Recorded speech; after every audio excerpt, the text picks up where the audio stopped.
Hello once again, this is your Highland Travelers. Good morning, Merry Christmas and a happy holiday to all.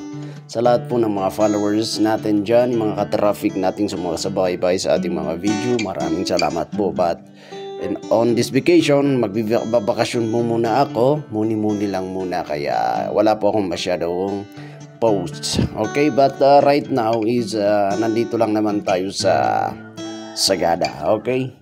Dito naman tayo magtambay. Alright. So, yun.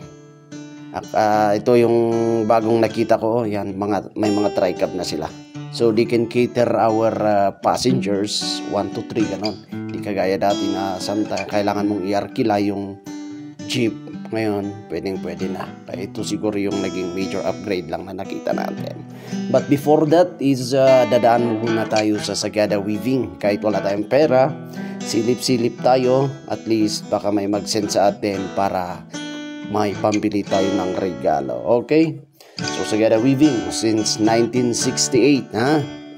So dito, I recommend this coffee. Itong coffee na ito is the Hideout Coffee, ha?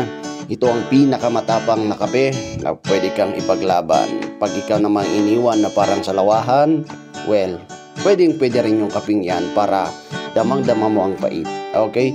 But if you want quality products, yung mga weave products natin, yung mga inabal natin like pouch, bag, or whatsoever, just visit po yung Sagada Weaving natin kasi nag-over po sila ng mga quality products.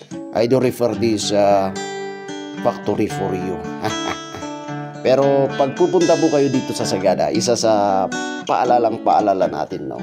Especially if you want take picture, mag-video dun sa mga locals natin or individual, ha? Always respect po for their privacy, ask permission.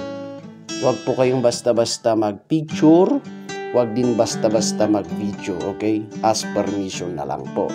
Kaya kailangan nating mag-register dun sa Municipal Tourism Office at kailangan nyo ng guide para hindi kayo mapaaway. Baka mamaya mapaaway kayo dyan dahil lang sa pagtitig natin ng picture. Okay? Always ask permission naman.